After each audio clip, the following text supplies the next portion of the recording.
Wow, you really mean it when you say there's no audience. Okay, hello everybody. I know you're there. I know you're out there. So welcome to Manifestos for an International University. My name is Jason Barker. You are joining us, I imagine, on YouTube. We are streaming live on YouTube today.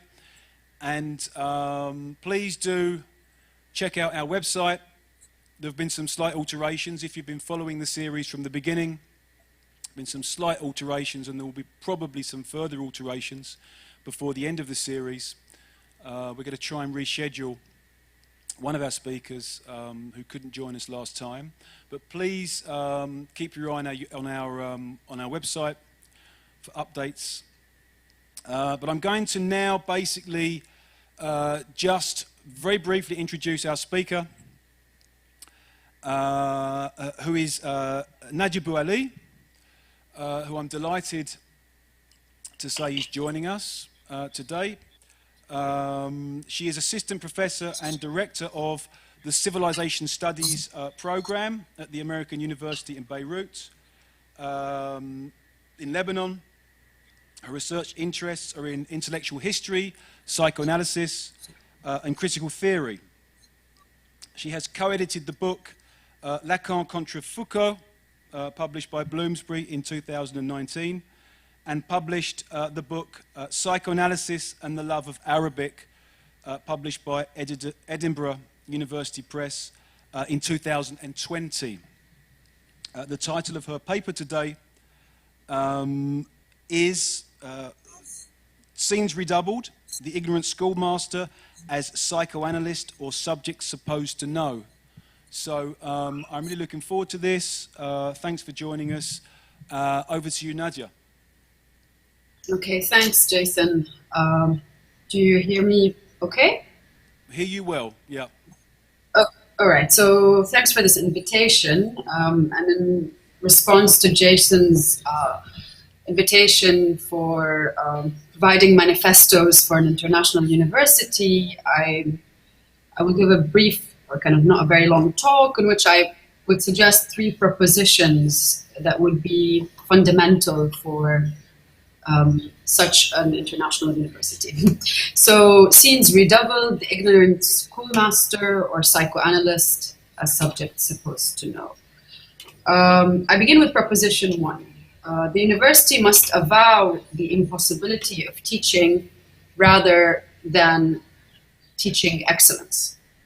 So I want to begin from Freud's famous statement and analysis, terminable and interminable, that there are 3 impossible professions in modernity: governance, i.e. parenting, being a teacher, and a psychoanalyst. The impossibility that undercuts all of these 3 professions is in fact what we are all concerned with here today. And the concern that undercuts all 3 fields is that they cannot be mastered, that they are impossible forms of mastery. What Freud means is that, in modernity, these professions have to assume the guidance of other subjects without any recourse to a transcendental orientation that guarantees their function.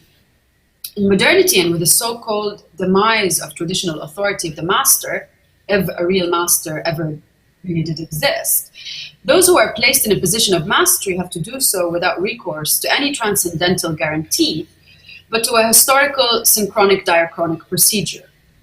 For teaching, this would be a practice that has to assume a future generation of learners. In teaching, in principle, there is a co-implication of teacher and student. Unlike current practices of perceiving teaching as a service or as a commodity, and the student as a client, teaching in the modern university developed with the rise of modern notions of autonomy, whereby the student would be taught to think for themselves as well as others. So Jason's invitation is for us to think through a declaration, a manifesto for an international university. It is a provocative and timely invitation because it appears that the University Discourse is actually rife and well, if not dominant today.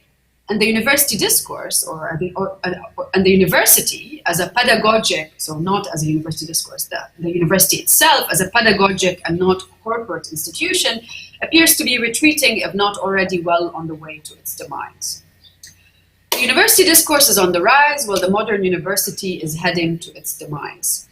The university discourse is a notion I borrow from Jacques Lacan, and it is not limited to the institution of the university per se. It is rather a formulation for a social bond or a social link in which the master signifier in this link is knowledge, expert knowledge that is directed at organizing society, the S2. University discourse propounds that knowledge is utilitarian and that knowledge is an independent body, an external organization, an S2, that appears as an autonomous, disinterested element which seeks to reintegrate all desires, all excesses into its field. It is organized as well around the extraction of sense from nonsense. And I borrow some of Gabriel Tupinamba's analysis of the university discourse, which is very relevant, I think, to what we're discussing here.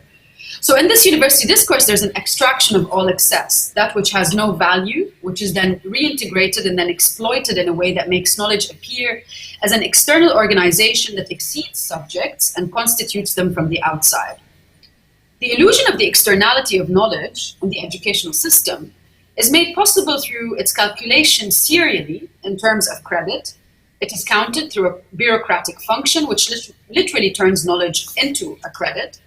The teacher, who is no longer the classical master, presents or represents neutral, objective, transparent knowledge and extracts from the students their papers, their theses, and so on.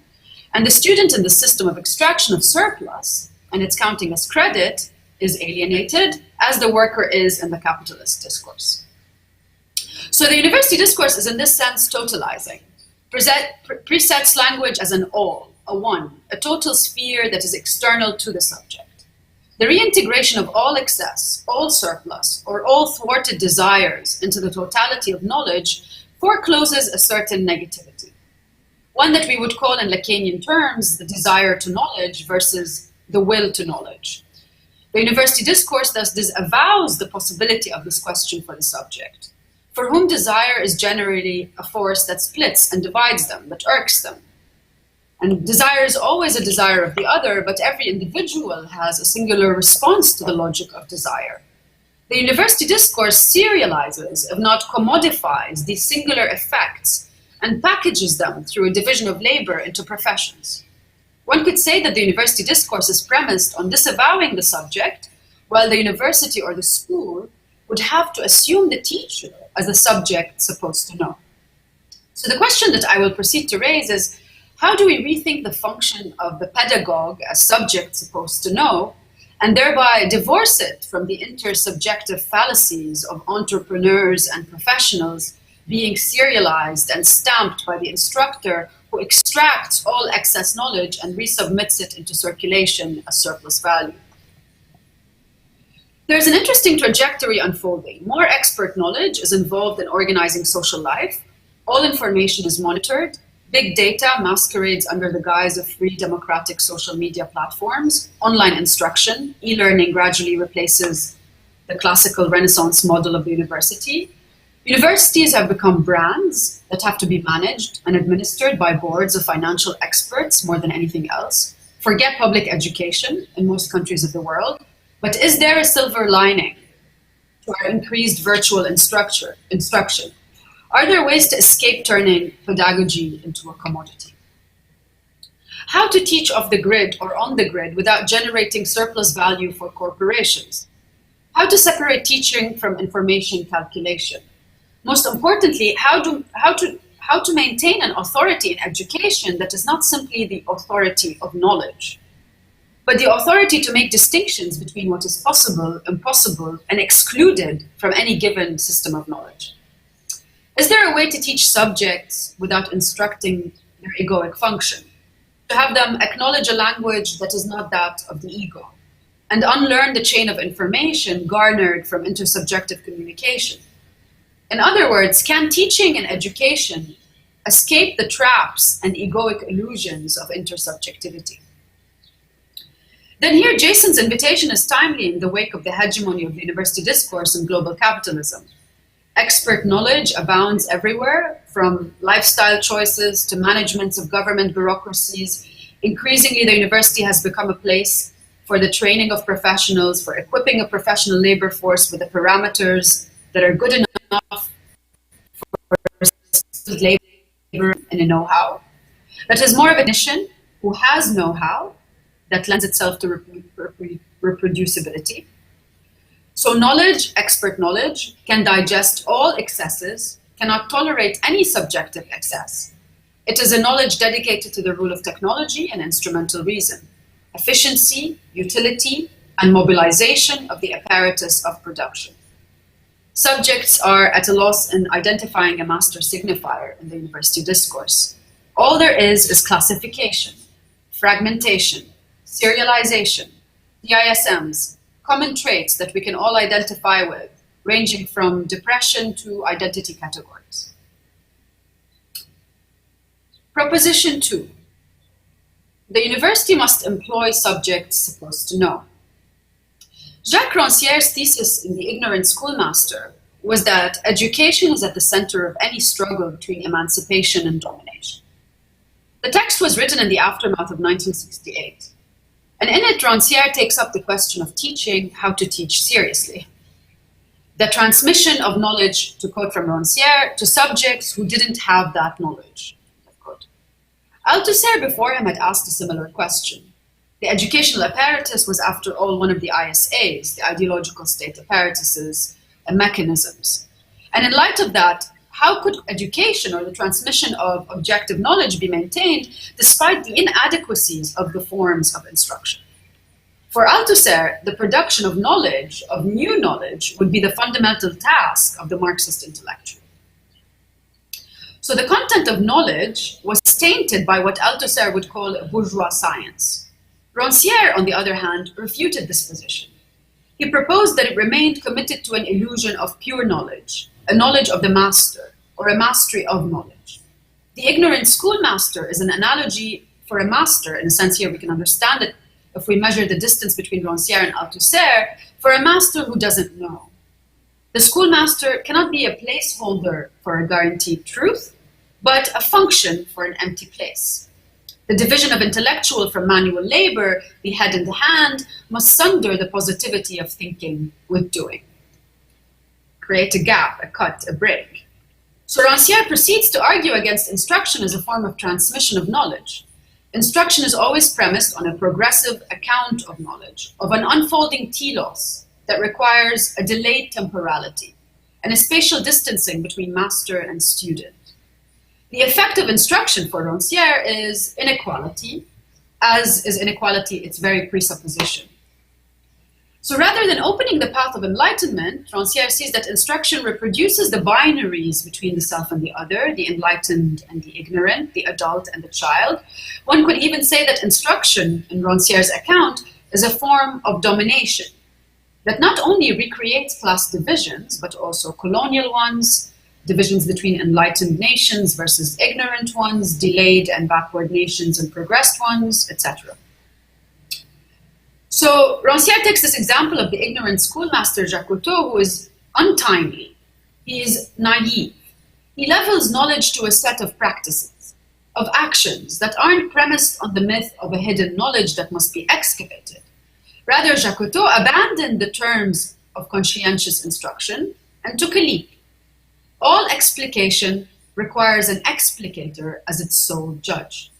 Explication is a demonstration of the knowledge of the explicator and the ignorance of the student. So Jacques Cousteau leaps over these presuppositions. Further, according to Rancière, the master is a double, a replacement of the authority of the father, perhaps. Rancière asks, why is it that the child cannot just read alone a book given to it by their father? Why must the child go to school? Well, perhaps we could say that this is because in postmodernity, or perhaps in modernity tout court, the university discourse comes to replace that of the master as an avatar of the father, his double. And why? Why is this so? Because according to Roncier's reading, the University Discourse, knowledge comes in the University Discourse, knowledge comes in the place of the master. And knowledge has mastered the art of distance, while the father could not have ever done so. Of course, here we have to add, there has to be another nuance to this art of distance in the, post-COVID situation of online instruction that we're in. So the teacher as master establishes this distance through speech, through giving a sign for the child to learn. There's a power in the voice of the teacher over the text or the written word. Contra to the Derridian claim of the obsolescence of the voice under the ruse of Western logocentric metaphysics, it seems like the problem for Roncier is that the voice of the master cannot simply be wished away. The voice instructs, and here one cannot but mention Laden Dollar's great book on this, A Voice and Nothing More.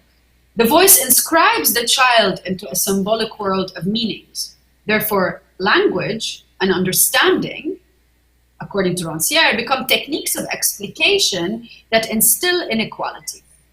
So the voice of the schoolmaster is necessary for transmitting knowledge. The student, if left to read on their own, may stray from the meanings intended by the letters, which the schoolmaster alone has the right to voice. So the explicator, the master's voice, is constantly hiding the fact, for Roncier, that explication is incapable of explaining the world.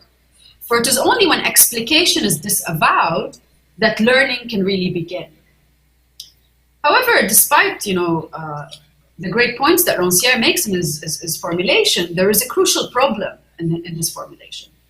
He's right about the discourse of the master and the ruse of the master's voice.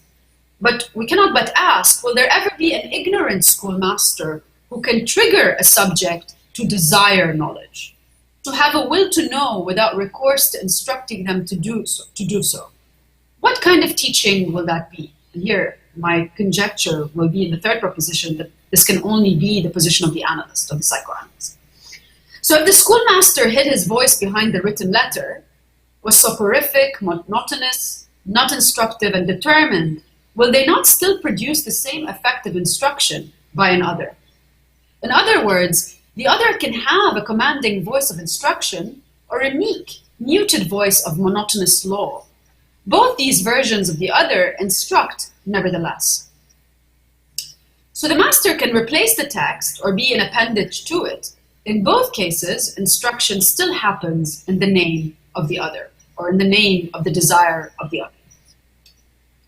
Roncier, in fact, raises a crucial question about the origin of the desire to know, the desire for knowledge in our modern time. Where does it come from?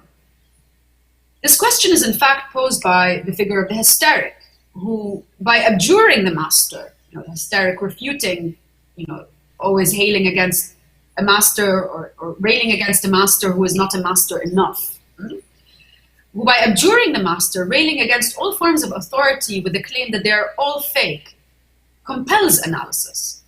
The hysteric not only compels the analysis of their position, but they can also compel the discourse of the university knowledge. All kinds of knowledges can develop from the hysterical position. As Slavoj Žižek has said before, Hegel perhaps is one of the most sublime hysteric, but one example of the hysteric. The demand to know without questioning where the desire to know comes from. Psychoanalysis and the discourse of psychoanalysis in its entirety is not possible, after all, without Freud's infatuation with hysterics and hysterical symptoms. So the conjecture that I'm making here is that there's a coincidence, an interesting coincidence, of the hysterics discourse and that of the university and capitalism. Another discourse to be added to them would be that of the analyst. The bifurcation between the discourse of the analyst and all the others is perhaps the most interesting one for us here. And this kind of brings me to proposition 3. Sustaining knowledge without fantasy implies that the international university is the school of analysts. There's a bit of a problem with this proposition because it would not be knowledge that would be sustained without fantasy, but the truth, the symptom, in a sense. However, so the analyst. So this brings us to another scene, one that is perhaps the proper double of Roncier's school or classroom, the scene of the analyst's clinic. where the entire encounter between a patient or an analysand seeking a truth of their symptom and an analyst produces retroactively knowledge that is singular to every subject, to every analysand. A web of contingent, arbitrary events that come to connect in speech while inducing a sense of estrangement in the speaker. So the scene of the analyst's clinic is the closest thing I can imagine to Rancière's formulation. The clinic is a setting that is permeated by the silence of the analyst, speech of the analysand. 90% of the time, the analyst says very little, if anything at all. The address of the speech of the analysand is, of course, the analyst in the room, but not only so. For the addressee is always, or the address of the analysand is always directed at another. The statements of the analysand are always directed at another who has an authority over the subject speaking, an authority that they still cannot yet name, but one that induces in them an anxiety, which makes, in turn, analysis possible. So the scene of the encounter between an analyst and an analysand, and the third, the other, is one in which the analyst must resist to play the role of authority over the analysand. Although the analysand needs to believe that the analyst knows, after all, what it is that is wrong with them, the analyst, however, must endure all the determinate roles within which they are cast as an other with authority. So the analyst, by filling the position of subject supposed to know, has to endure, in a certain sense, the fantasies emptied out on them until the analysand tires and one day dumps them like a useless object. So in Lacanian terms, the analyst acts as a subject supposed to know, in the place of an illusion of a whole other, this other that does not lack. This is the fantasy that guarantees knowledge in a psychoanalytic understanding. Thereby, in a certain sense, knowledge is made equivocal or equivalent to enjoyment, to jouissance. Knowledge, however, in psychoanalysis is nothing more than jouissance or enjoyment, an unconscious mode of interpretation of the world within which the subject is ensnared. So if we try to map out Rancière's reading in Lacanian terms, we would say that what the schoolmaster does is rob the students from their enjoyment. There is a theft of enjoyment at work in the discourse of the master. That is, if we think of the schoolmaster as not the ignorant schoolmaster, the schoolmaster that Rancière is wishing to disparage. Now, while what the analyst does, the analyst as a subject supposed to know, as perhaps the closest example I can be thinking of the ignorant schoolmaster, what the analyst does is allow the analysand to speak their enjoyment until the speech runs dry and runs out. This scene creates an estrangement effect, whereby the enjoyment in speech renders everyday speech problematic.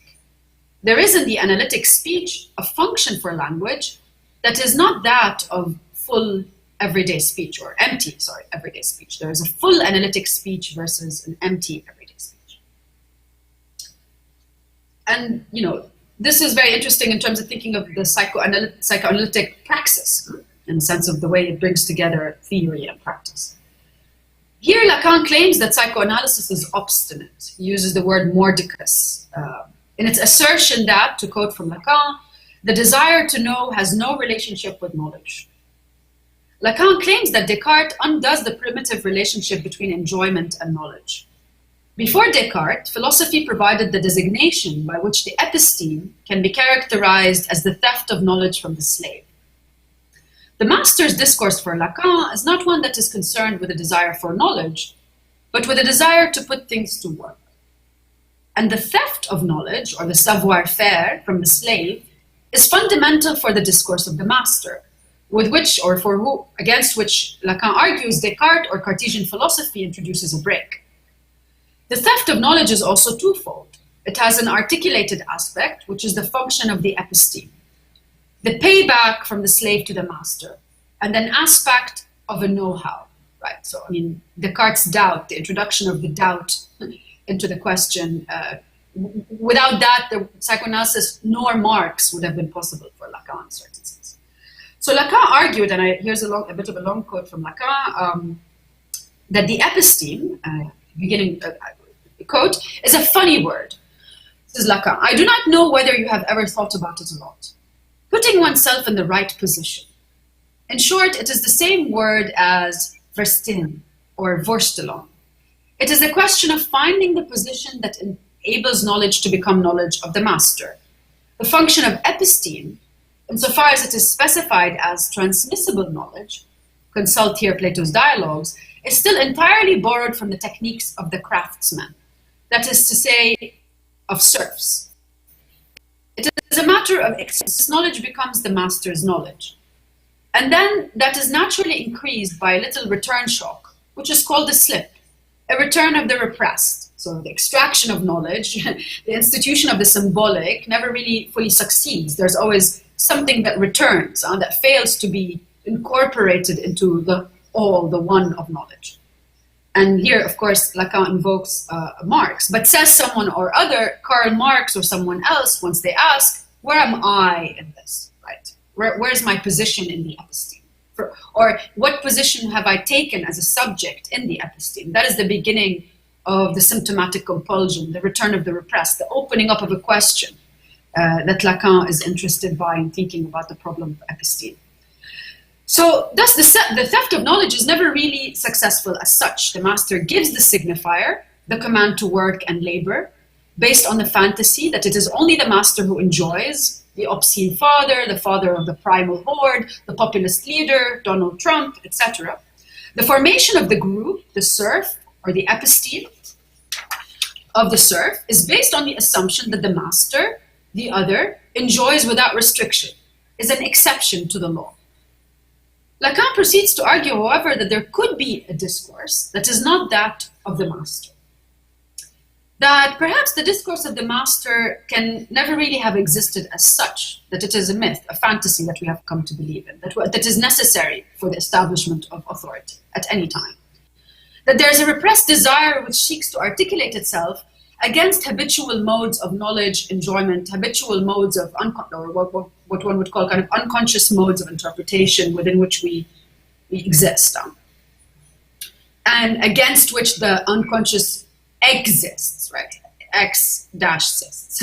So Rancière rails against this master that commands through enjoyment. To go back to Rancière. To quote from Rancière, the child who recites under the threat of the rod obeys the rod, and that's all. End of quote. So to make a long story short, Rancière rails against the figure of the master that commands through enjoyment, a stultifier or a stultifying master who blocks the possibility of anything else to be desired, of the possibility of the object cause of desire coming to the fore. So this is, the example again through which Rancière bases this argument is Jacques Coteau, who teaches students French, not through instruction, but through assuming that there's an element that is missing, an untranslatable thing about human intelligence, right? And thereby, was a successful ignorant schoolmaster. He does not know what it is that is untranslatable, that yet through not disavowing that knowledge, instruction by Jacques Coteau was different. So, in a sense here, this blind spot, this empty place, right? This place where, the place of negativity, where Lacan's famous objet of desire comes to be, right? And in the analyst's discourse, it's precisely the objet that takes the place of the astu, right? It becomes the agent of the social link. So the ignorant schoolmaster, like the psychoanalyst, in a sense, reveals that the master is an empty signifier. That there is no meta-language, no language of the master that precedes and comes after explication. Psychoanalysis proposes that speech in the analytic context, right, revolves around this void, this empty thing, this nothing. Proposes that speech in the analytic context is different from everyday speech. The signifiers that present themselves in free association create a desire for knowledge or a desire for the other's enjoyment that weaves a chain of signification retroactively searching, right? The analysis, the speech in analysis is searching for a new S1, a new signifier. So in a certain sense, the rather than beginning from S2, right? There's a search for a new S1. So discourse, or the social link, which the discourse of analysis lays bare, is already structured around a fundamental disjunction between S1 and S2. How did it happen? How did S2 follow from S1? How did S2 come to be this thing that appears to us as an outside, a sphere of autonomous knowledge, the university discourse, that instructs us? So Lacan argues in 1969 that S1 and S2 are linked together through what he calls a savoir and not a connaissance, and not representation. However, he says, this knowledge is not a knowledge that is known, but a knowledge that is unconscious. So in a sense here, and I think here this is a bit of a free association on my part, beginning to be, learning without explication allows students or analysants to speak another's language through a will or perhaps a desire for knowledge that is not knowledge as such, that is not enjoyment as such. Rancière, however, unlike Lacan, is perhaps too quick to allow for an intersubjective equality to emerge from chance and contingency. Lacan's a bit more hesitant about this. People, how do you say, people do not wish to be unchained. People do not desire to be free. This is Lacan's fundamental, one of his most fundamental claims, right? So Rancière is perhaps a bit too quick to say that, intersubjective equality can emerge from this moment of contingency and chance. He's too quick to think that the master can somehow go back to being the vanishing master that he supposedly always already was. So in a sense, there's something wishful about the ignorant schoolmaster. He becomes a master by precisely not trying to be a master, by taking his intelligence out of the equation, allowing the book, the medium, to mediate the relationship between two wills or two desires. So again, to be kind of felicitous to Rancière, the book in his account, and as Jacotot transformed it, can perhaps be linked here. There could be an analogy with the Lacanian symbolic, right? The sphere of knowledge, the sphere of culture, the sphere of know-how. It is a totality in the Lacanian account that cannot totalize, that cannot be fully all, that cannot be fully whole, but rather is punctured by holes. It is incomplete, relational, non-relational. It revolves around something that is nothing at the same time. So if we take Rancière's account and try to map it out on Lacan's four discourses, which is kind of this crazy thing that I'm proposing one can do, we could say that the ignorant schoolmaster is perhaps the discourse of the analyst and not of that of the university, right? So the argument that I'm making is, the discourse of the analyst is Rancière's, is what Rancière wished for in this kind of the ignorant schoolmaster, except that Rancière had no account of the unconscious, but rather, in a certain sense, was quick to make this move into a belief or a wishful belief in intersubjective equality. So in the theory of four discourses, Lacan argues that the function of analysis, or the discourse of the analyst, is to create a separation between the subject of knowledge, the subject of enjoyment, of jouissance, and the subject of the signifier. In the master's discourse, labor constitutes this unconscious knowledge, right? In the old master's discourse that we do not know where it was, right? Perhaps in kind of Hegel's, or kind of one would say kind of the pre-capitalist feudal world. In the university discourse, or the modified master's discourse, as Lacan calls it, knowledge itself becomes enjoyment, i.e. the workers now are not only dispossessed of their savoir-faire, they're also restituted for their dispossession with enjoyment or jouissance by the other's enjoyment and surplus enjoyment, right? So here, the analogy not the analogy, but the homology perhaps, and perhaps not, the similar function of surplus enjoyment in kind of psychoanalysis and surplus value in capital that others have discussed in many other instances. One can mention Ellen Kazupancic, Samo Tomčić, and others in Slavoj Žižek.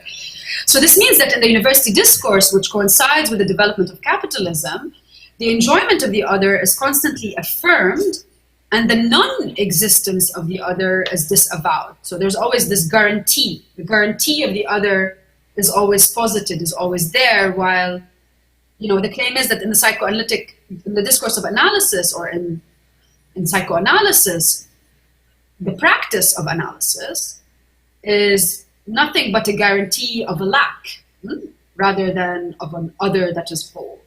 So the dominant element in the university discourse is S2. S2 is the element that occupies a place which orders the discourse.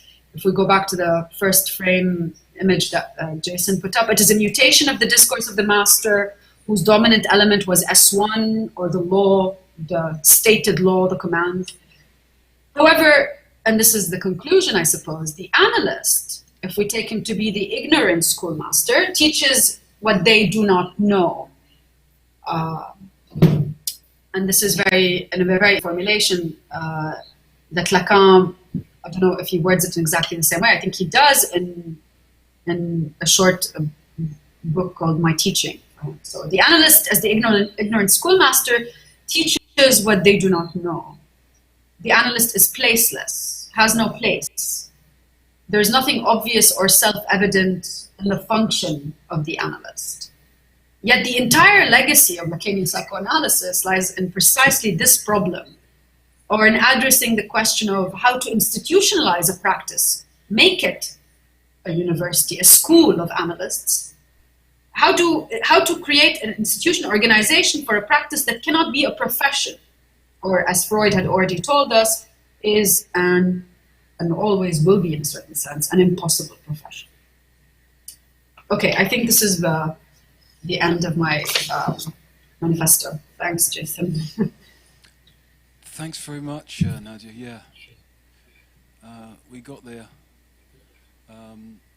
without any major power cuts or any sort of technical disasters. I hope I'm not speaking too soon, because we'd like you to stay with us if you can, if it's within your power, while we maybe have some time to discuss some of the really interesting points that you brought up there. First of all, I'm going to kind of address this to our assembled ghosts and significant others here, whether there are any questions. I can't detect any questions coming there through the ether.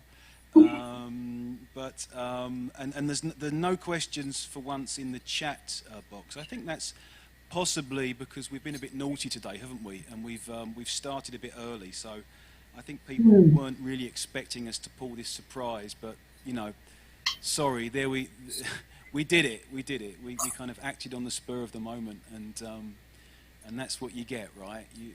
For trying to be clever. We don't have much of an audience at this time, so that's good. That's okay. Let me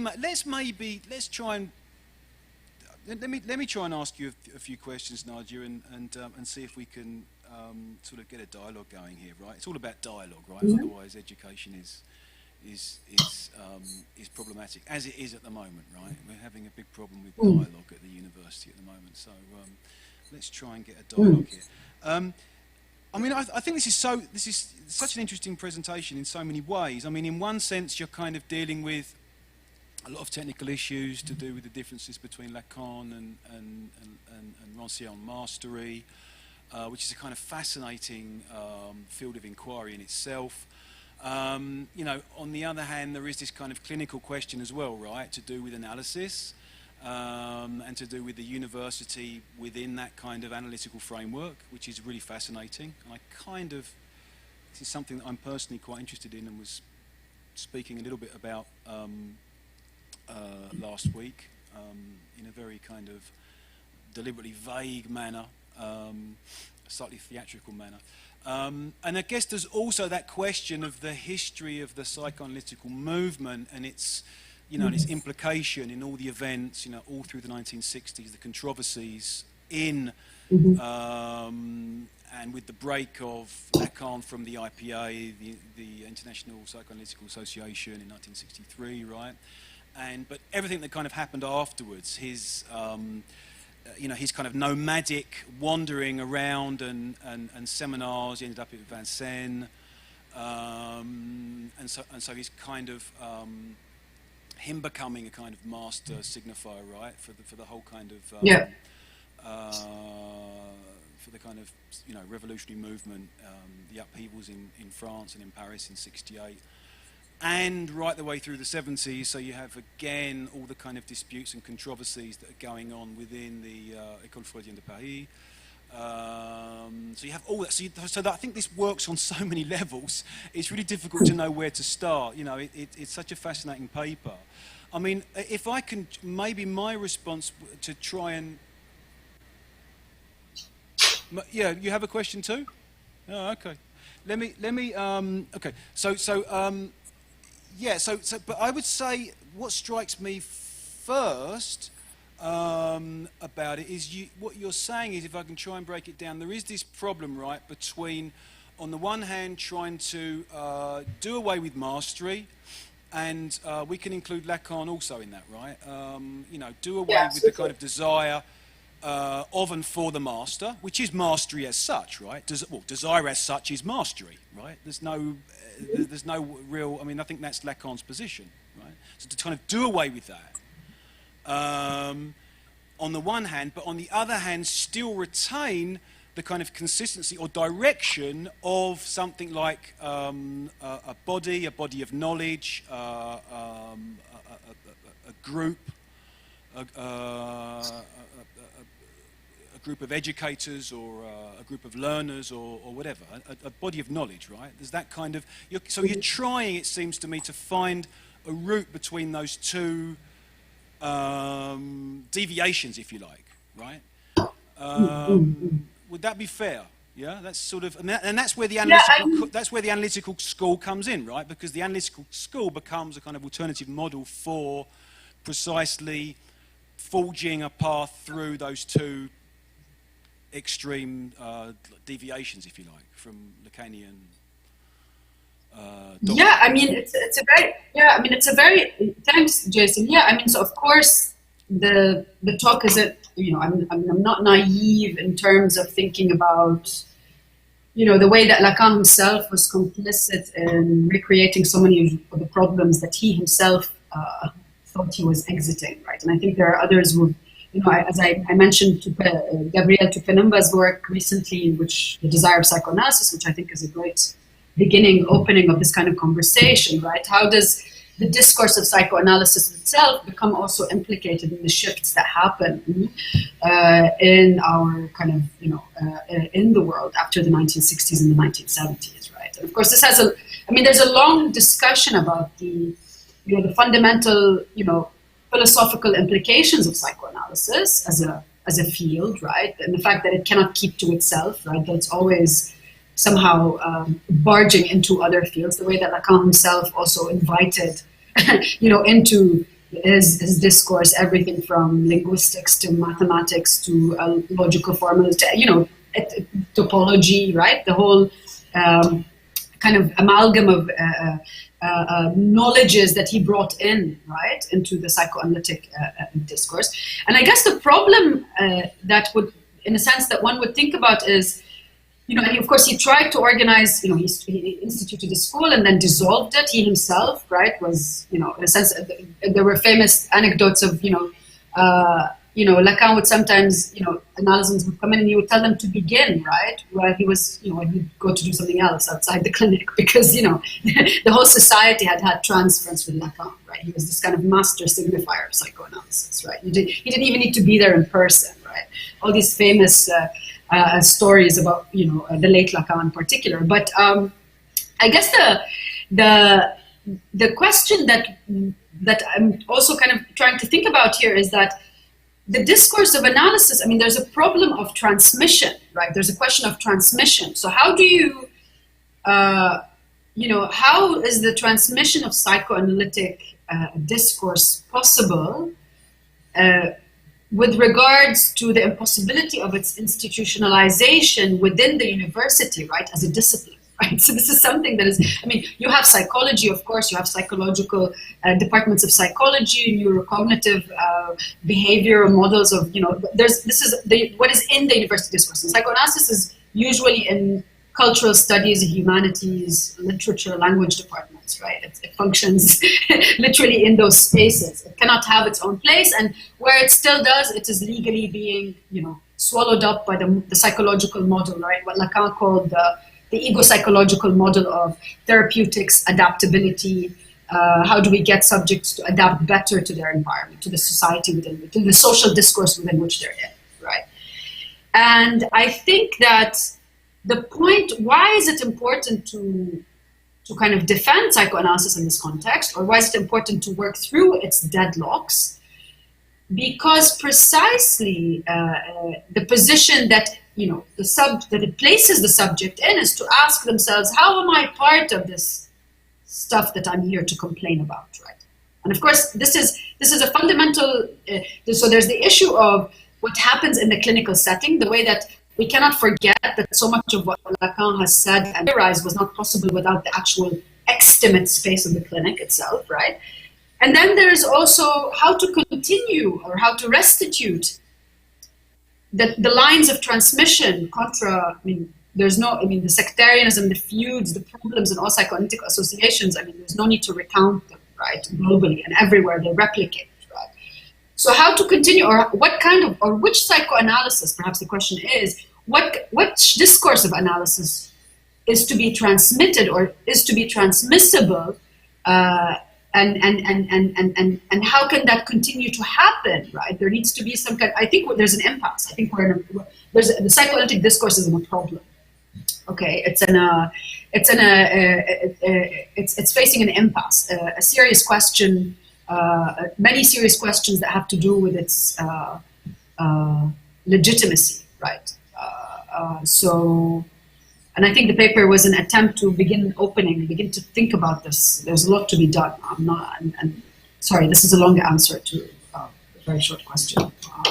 Yeah. No, it's fascinating. There's a kind of balancing act, isn't there? I can see exactly what you're saying, I think. But it's, so often, if you look at the history of psychoanalysis and the history of, political movements, social movements, many of them inspired by, Lacanian doctrine. You kind of have, it ends up in hysteria, right? That's typically where the analytical school goes. It kind of, it sort of breaks down. It's dysfunctional. And I think maybe the whole, the obvious thing, the thing I have in my mind now is the history of the past, right? The controversy of the past, right? Where the actual analysand must accede to or ultimately become an analyst, right? But there are kind of two stages with the past, right? First of all, the analysand must kind of give an account of themselves to two witnesses, right? And then those witnesses have to then appear before a jury, and it's only at that stage where the jury and the criteria are not clear at all, right? It doesn't seem to be any. As far as I'm aware, I've read Elizabeth Rudnesco and various other accounts of this, right? So I'm not an expert on this by any means, but it seems to me, from what I gathered, that jury is not using any kind of, a consistent set of criteria for that judgment that ends up either accrediting or not accrediting the analysand, right? So there's a whole, and that was very controversial, right? That led to huge controversies and I guess infighting all around, it was, you could say, okay, was this, you can't help but say, well, this is kind of part of a power play, right? This is actually, about different factions within the school, jockeying for position. Lacan's position was ultimately, kind of untenable, I think, right? It was, there was a lot of resistance to this procedure. It wasn't practical. So this is kind of very interesting, and when you talk about the school of analysts, I completely see what you're saying, and it seems perfectly feasible. You're right. Precisely at this moment of the crisis, or the death, or the decline, or whatever you want to call it, of the university, you would want to find a kind of a model which somehow tries to how can I say, close its doors, right, or at least become fully autonomous in its kind of functioning and kind of But that, in a sense, is kind of the history of that seems to me to be really problematic in terms of how that institution can go on reproducing itself, or can transmit, not, let's come back to that point you were making, can transmit, is capable of transmitting knowledge. I mean, Lacan was quite clear that no, this you know, the analysand is producing a kind of knowledge, right, which is useful for our. But the whole thing was kind of mired in controversy and ultimately became sort of untenable. It was a very strange experiment, I think, and so it kind of raises questions about the whole idea and the practicability of the school of analysts, right? It becomes a kind of a school of deviancy and chaos, right? It's kind of... Well, I mean, but this is the thing. I mean, I think, yes, fair enough, of course, but I think, you know, any kind of institutionalization, any kind of organization, any kind of group formation will have to face the same questions, right? Of bureaucracy, of authority, of division of tasks, of charismatic characters, of, you know, leaders in the group. You know, this is, I mean, there's no, psychoanalysis is the story of this problem, of the question of group formation, of, you know, how the subject and the other, you know, are linked in various, you know, models. So, I mean, but I guess perhaps here maybe I sound a bit, you know, that the, you know, rather than claiming that, you know, Lacan's, how do you say, kind of Lacan's experiment and its failure as such is a, you know, is a kind of a final point on this, I think we can also learn from the question of repetition, right? That, you know, you must be able, if there was a failure, right, there needs to be consistent repetition. There has to be a frame within which the lone analyst in the function of objet A, right? So, I mean, the question is, Lacan spends so much time, right, talking about the problems of the desire of the analyst in the end of analysis, right? La passe is meant to be the moment where other analysts recognize, right, the complete destitution of the analyst, the pass, you know, the one going through the pass, their destitution as a subject. They're not ceding to their desire anymore in this moment, right? They're allowing the analytic, they're voiding, right, a subject. And this is, you know, this is the function of the past. And the question is, in a certain sense, you know, what about, you know, the function of the analyst itself as a question, right? The function of the analyst itself. So Lacan was railing constantly against, or thinking about how to work through the desire of the analyst, the problems and the resistances, the kind of the counter, the relationship of the analyst and transference, all these issues that the analyst has to work through, right, to become a Lacanian, right, a proper analyst, right, a nothing, a poubelle, a trash can, as Lacan, a déchet, a garbage, you know, a piece of trash, right? This is literally what he was, you know, what he was talking about towards the end. And the question, I mean, I guess it's almost like a comical. So how do you institutionalize? How do you create a place, right? How do you create a school, or how do you maintain a school? How do you maintain a symbolic function for the function of zero? Like, how does that, because also thinking that one doesn't do that it's just not, you know, the impossibility has to be performed, has to be repeated, has to be iterated and reiterated. The impossible, after all, you know, it does happen. That's one of the primary lessons of psychoanalysis. The unconscious does intervene, right, whether you like it or not. So how does one, and I think thinking about institutionalization or organization or a school of analysts, as a new international. This is what I'm kind of proposing. This is my, you know, that this is perhaps the only hope for a new international. This is my... Yes. Okay, I'll stop there. I think there's other questions. Yeah, no, making a school, absolutely. Yeah, that was just playing devil's advocate. I mean, I'm quite partial to this kind of idea, right, of hysterical school or where there are obviously all sorts of deviancy, right? Yeah. From the orthodoxy. I mean, so what? I mean, that's what the university, in our own imaginations, maybe, right? This is maybe our own fantasy. Yeah. Maybe that's another problem as well, right? Exactly. So, yeah, this, you know, it only exists in our imagination, and then okay, that's I thought it was real. Yeah. I mean, that's the problem now, right? It's, you know, we have all these kind of great plans and plans for the kind of renewal and the re-beginning and the radical re-beginning, and then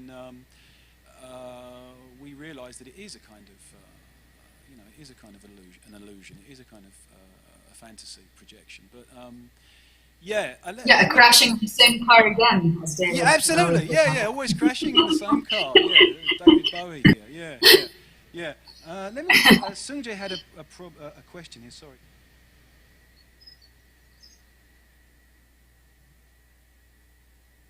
Okay, so Sungjae is asking a question here. According to Lacan, we embody a desire of the other. Schools and universities in capitalism control students' desires and reproduce capitalist value. How can we resist power and become the real subject in this situation? So, nice general one for you. Well, I mean, this is a big question. The hardest question is what does the subject desire really, right? Like, what is the desire? What is the desire of the subject that is not that of the other? This is how to find this. This is actually the kind of the moment of collapse in the analytic setting, right? What do I really want? This is the hardest question to ask for the subject to actually face, right? And now, how does one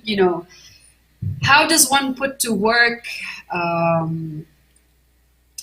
There have been so many formulations already, right? Particularly with the Slovenian school, right? How to think about the problems of enjoyment, in relationship to capital being a system that, in fact, generates, produces, and reproduces enjoyment. This is its kind of imperative, right? It's just constantly, right, creating wishes and desires and so on and so forth. And one can say that there has to be, we have to be looking for the failures in that, right? Because if we assume that it fully succeeds, right, that we have this.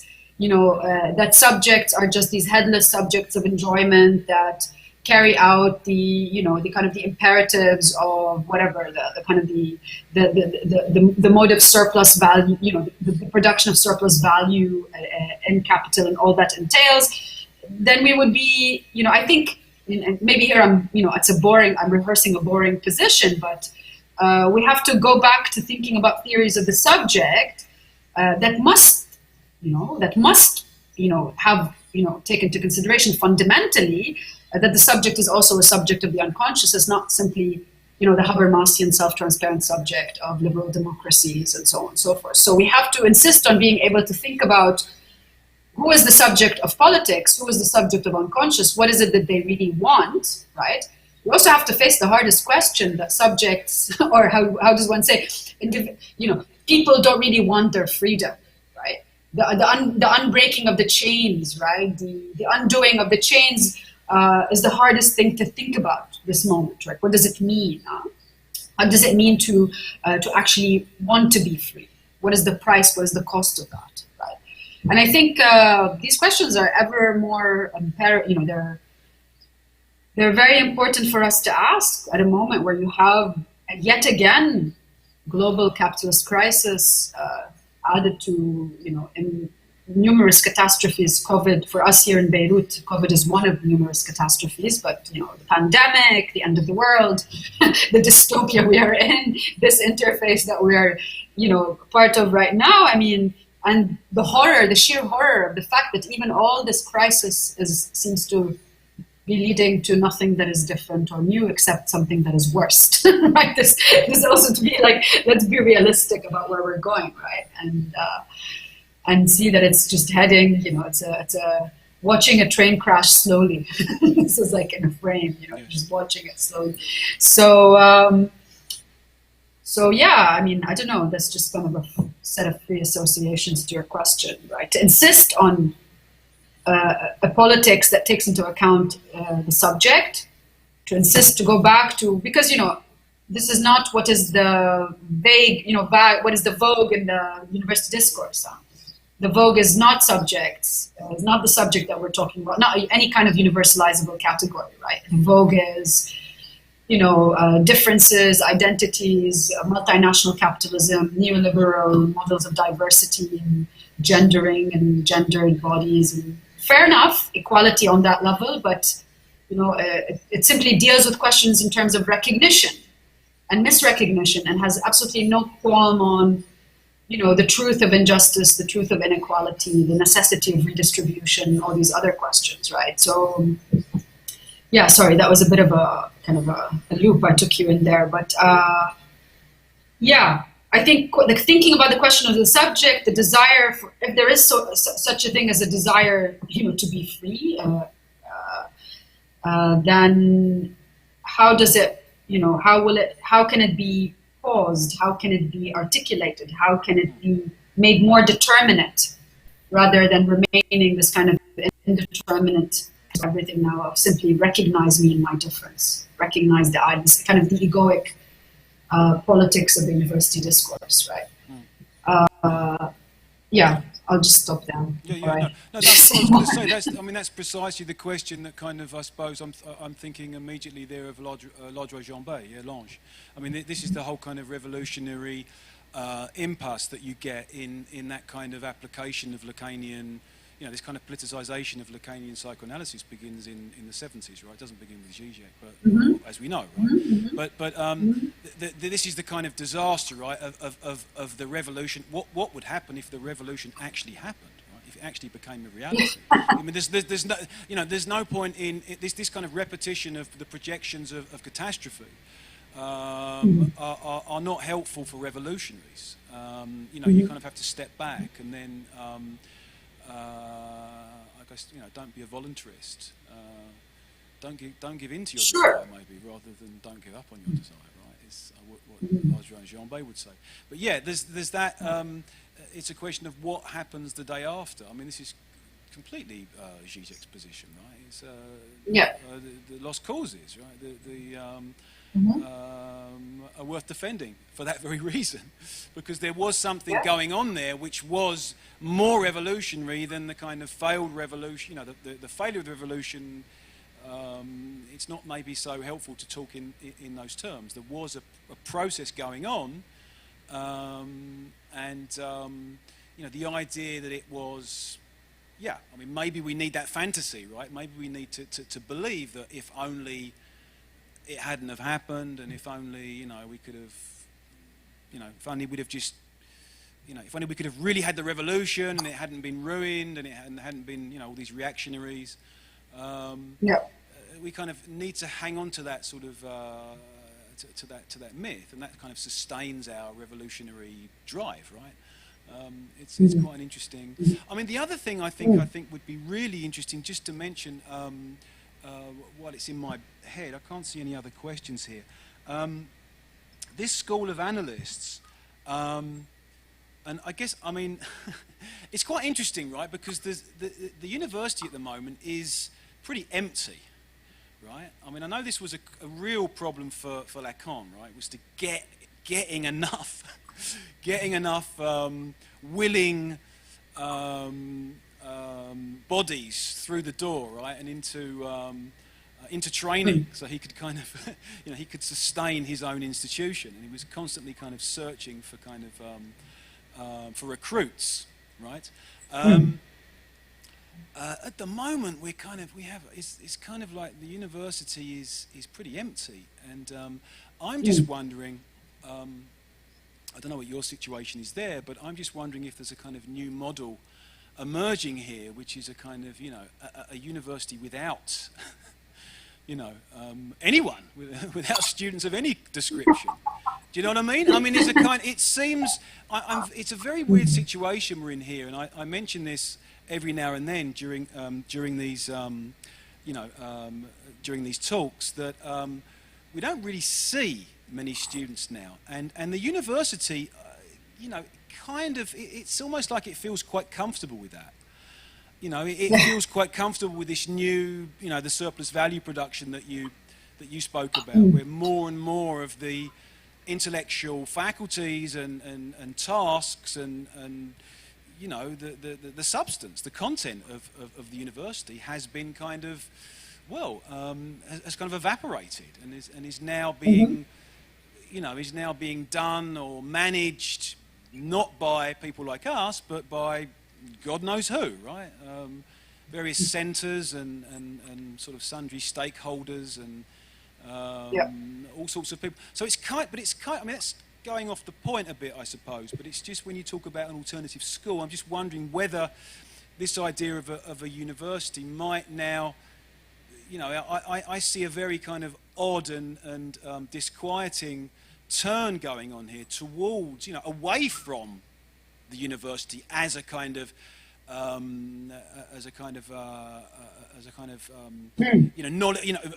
knowledge extraction process and exploitation process of the student body, towards something else, which is really defined by computer networks, surveillance, all that kind of tech, kind of tech power has come in, and as I mentioned last time, there are probably more robots in this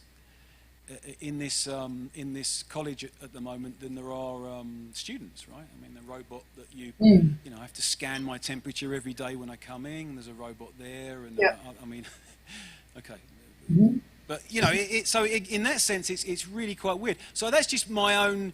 I'm going off the point here a little bit, but that's just kind of my own reflection on the new school or the new university and what that might be. It's quite weird, and I don't know if that rings true with your own experience, or if you have any ideas about that. Yeah, I mean, in a sense, like the fig leaf has fallen. Like it's just, I mean, I don't know if I'm getting you correctly, but it seems like, everything that, the work that the academic would do or the researcher would do, besides just the instruction, right? Because now it's just online. It's mostly, it is instruction. Dialogue is very hard. Students hide behind empty screens and, blank squares. It's kind of like just speaking into the ether most of the time, right? And it's it's almost like everything that the researcher did within the context of the university, right, which was fundamental to their existence as thinking subjects, besides the act of also what one is doing in teaching, which is part of the research as well, but perhaps not always linked for many. So that's kind of become, webinar, e-talks, part of the, I mean, that's the one thing of the university's back, isn't it? I mean,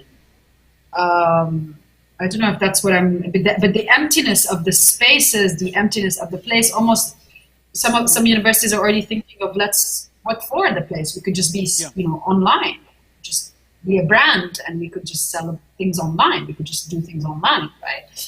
And I think, yeah, fair enough. I mean, but I'm not paid to produce online content and teach at the same time, am I? There has to be a renegotiation of so much in terms of academics' rights, and you know what I mean. Like you're not, nobody, you're meant to produce one product, not double it. and if it's going to be double, then how is that being, how's that being calculated, and where, for who, for what? I mean, I don't know if that's the kind of answer you were looking for, but I think it's just.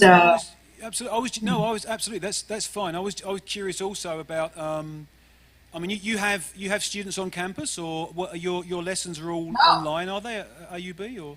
Yeah, they're all online. Yeah. Yeah, it's all online. No, absolutely. Yeah. I mean, and how? I mean, is there any indication? I mean, obviously, this is a sort of social, political question too. But I mean, is there any indication of when that's going to change? Is there any timetable for a return to on-campus teaching, or what? Is there any? Probably by October. There's a promise for a vaccination campaign in the next 2 months, and probably by October, I guess. Yeah.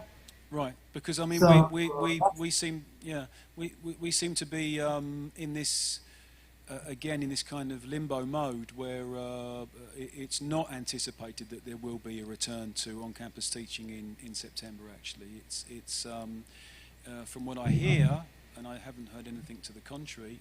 It will be we will be continuing with online teaching. So it just comes back to that point, which is more of a kind of personal observation that this university, at least, and a lot of others too, from what I've been reading, seem quite comfortable with that arrangement, with that new arrangement, because as you were saying, there is another business model, right, as well, apart from just teaching and learning, and we all know pretty much what it is. It's buildings, renovations, although of course the maintenance, sure, marketing or whatever, but all these different departments. I mean, and teaching, a teaching department is one among them. The teaching department is one among many other departments. Those other departments being things like marketing, buildings, external, whatever it is, funding, research, institutes, and so on and so forth. And so on that level, I can kind of see the logic behind it. Why would you want to reopen your campus to students and potentially to potentially infected students when you have a lot of other things going on besides the actual students?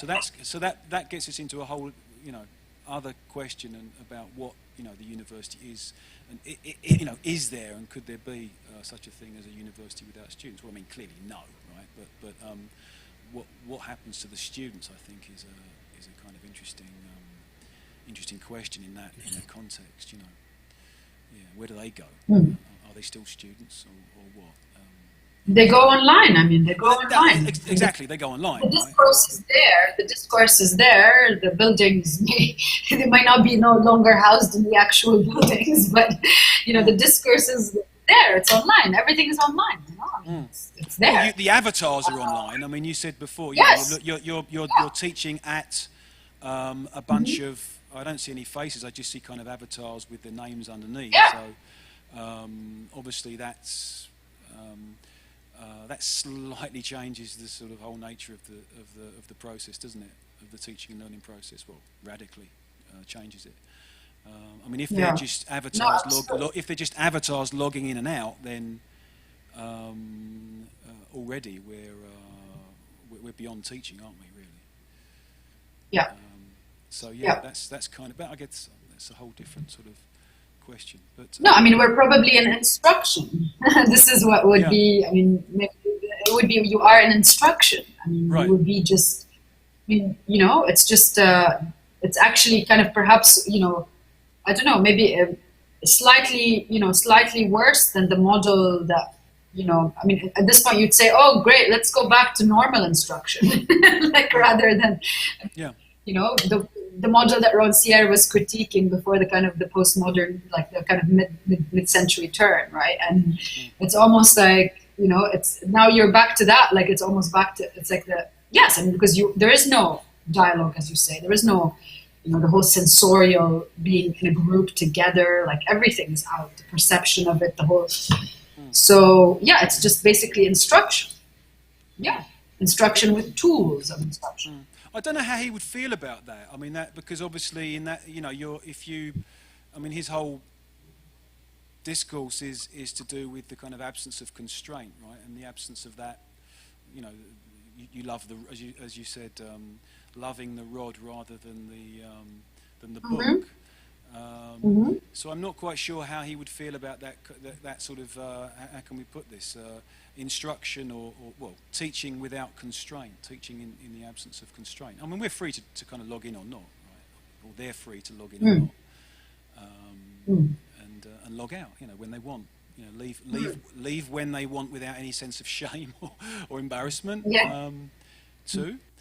I don't know if that's the kind of thing he would endorse or how he would feel about that. But maybe I mean maybe not endorse, but then I'm sure because with all the Rancière stuff on the image and we are kind of in this age of the image, aren't we? Like it's the politics of the aesthetics of politics and the discussions he does on. I mean, maybe actually I don't know what his position would be, but maybe not completely entirely against, I suppose. in this sense, because yeah, I mean it's an interesting thing. I mean, I feel like with Rancière, there's, I mean, the thing is, unless you supplement him with this, in a certain sense, kind of a Lacanian reading, I feel you end up with this position that might unknowingly or unbeknownst, in a certain sense to itself, partake in this kind of the postmodern, the neoliberal model of, the breakdown of hierarchies, the importance of the lack of distinctions between instructor and others, and this false democratization of intersubjective relations. And sometimes with Rancière, that one falls into that, right? That one falls into this fantasy of that there could be a setup where there is no, right? There is no law, there is no authority that is somewhere assumed unconsciously in the situation, right? So I guess the psychoanalytic position would be to work through that, right? To work through this guarantee of an other, rather than to simply say, "Oh, we can just get rid of it, right? We can just throw it out because it keeps coming back." That's the whole point. You can throw it out, but it keeps coming back in different ways. So yeah. Yes. Okay. I think we covered a lot of ground there. I'm just looking to see if there are any final questions coming up, which I don't think there are.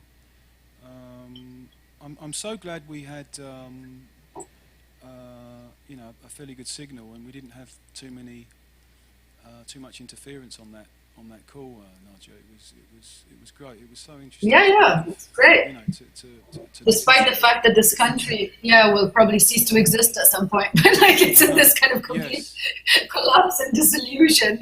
But yet we had really good internet connection, which is great. I mean, we also have very good vaccination campaign. Although the autoimmune disease of internal sectarian strife is decombusting the country, we still have a really good vaccination campaign that's developing. Yes, So. that's something. It's the little things, the internet connection and vaccinations. I mean, this is. Okay. Yeah, good. All right. Well, look. Thanks ever so much, Nadia. It's been really great to talk to you and to listen to you. Please, please join us again if you can, if you have time, and stay up with what we've been doing on the series. And most of all, stay well, stay safe and well. And let's try and talk. Let's try and talk again sometime. Yeah. Sure. Yeah. Thanks for having me part of this, and I will, try to follow the rest and what happened before. And yeah, it's good to see you. Really good to see you. Yeah. Great to see you. It looks a nice sunny spring day outside. I don't know. It is. Yeah. It is quite nice now. So it's lucky you. Yeah, we have a lot of sun. Yeah. Great. Okay. Okay. Right. Thanks, Nadia. All right. Bye. Bye. Cheers. Bye-bye. Thanks.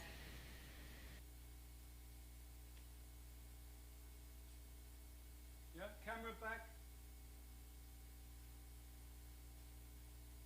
Just maybe put a camera on the reverse camera, to finish.